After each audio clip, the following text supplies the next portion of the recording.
ஜெயா வந்து ஒரே யோசனையா உட்காந்துருக்காங்க. அப்போ வந்து அவங்க வீட்டுக்காரர், "என்ன ஜெயா ஒரே யோசனையா இருக்கு?" அப்படின்னோனே, "ஒண்ணும் இல்லன்றாங்க. எனக்கு தெரியும் பொன்னி பாடுனத உன்னால தாங்க முடியல அவ்வளோதானே." அப்படின்னோனே, "ஏன் அப்படிலாம் பேசுறீங்க? வேற என்ன பேசுறது? உனக்கு பொன்னி பாடுனா எப்படி பாடுனான்னு உனக்கு நல்லாவே தெரியும். அவ எவ்வளோ அழகா பாடுனான்னு தெரியும். சுதி சுத்தமா வந்து அவ்வளோ அழகா தெளிவா பாடுனா அவ. அவள பாராட்டலனாலும் பரவாயில்ல. ஆனா அவள ரொம்ப இன்சல்ட் பண்ணிட்டடி." அப்படின்னோனே, "நான் என்ன இன்சல்ட் பண்ணிட்டேன்? பின்ன சரியாவே பாடலன்னு சொல்லிட்டு வர, இன்னும் நல்லா பாடியிருக்கலாம்னு சொல்லிட்டு வர. உனக்கு மனசாட்சி இருந்தா இப்படி பேசுவியா ஜெயா?" அப்படின்னோனே, "இங்க பாருங்க நான் எதுவும் பேசுறதுக்கு இல்ல இத பத்தி பேச வேணாம். அதுதான் நல்லது நம்ம 2 பேருக்கும்ன்றாங்க. இல்ல எனக்கு நல்லா தெரியும். அவள பார்த்து உனக்கு பொறாம.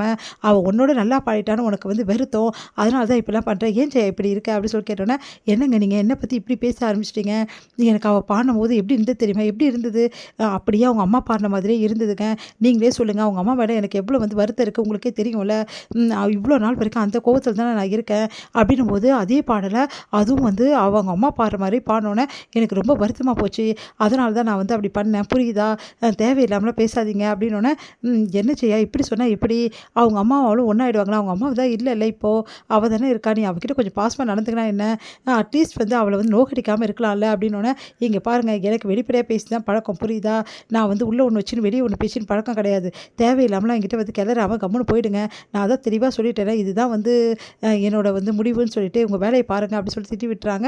அதனால என்ன பண்ணுறதுன்னு தெரியாம தவிக்கிறாரு சக்தியோட அப்பா. அடுத்து வந்து இங்க வந்து பொன்னி வந்து மனசு கவலையோட உட்காந்துருக்காங்க. அப்ப சக்தி வராரு. "என்ன பொன்னி ஒரே யோசனையா உட்காந்துருக்க? ஒண்ணும் இல்லையே?" அப்படின்றாங்க. நீ இப்படி பாடுவேன்னு நான் நெனச்சு கூட பார்க்கல. அவ்வளோ சூப்பரா கலக்கிட்ட. ஆனா அமைதியா உட்காந்துருக்க. வேற என்ன பண்ணணுன்றீங்க? ஏன் அம்மா ஏதாவது வந்து பேசுனாங்கன்னு சொல்லிட்டு வருத்தமா இருக்கியா?" அப்படின்னு கேட்குறாரு. "அதெல்லாம் ஒண்ணும் இல்ல. எனக்கு நல்லா தெரியும். முகமே மாறி போச்சு அம்மா அப்படி பேசினோனே. அவங்க பாராட்டலனாலும் பரவால்ல.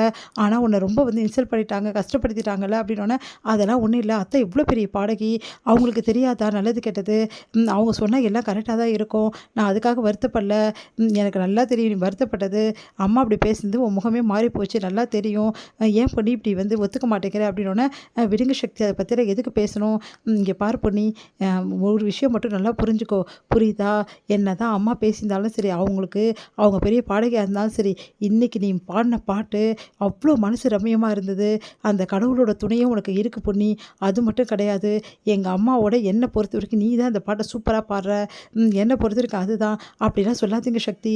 அவங்க எவ்வளோ பெரிய பாடகி. அவங்கள போய் இப்படி சொல்கிறீங்களே. இங்கே பார், எனக்கு என்ன பிடிச்சிருக்கோ அதான் நான் சொல்ல முடியும். உண்மை என்னன்னா எனக்கு அதுதான். எங்கள் அம்மா பாட்டு நான் நிறைய வாட்டி கேட்டிருக்கேன். எனக்கு பிடிச்சிருக்கும். ஆனா இருந்தாலும் அவங்களோட ரொம்ப ரொம்ப உன்னோடு தான் எனக்கு பாட்டு தான் எனக்கு பிடிக்குது. நீ சூப்பரா பாடுற புரியுதா? அதனால வருத்தமே படாத. யார் என்ன சொன்னாலும் அதை பற்றி யோசிக்காத.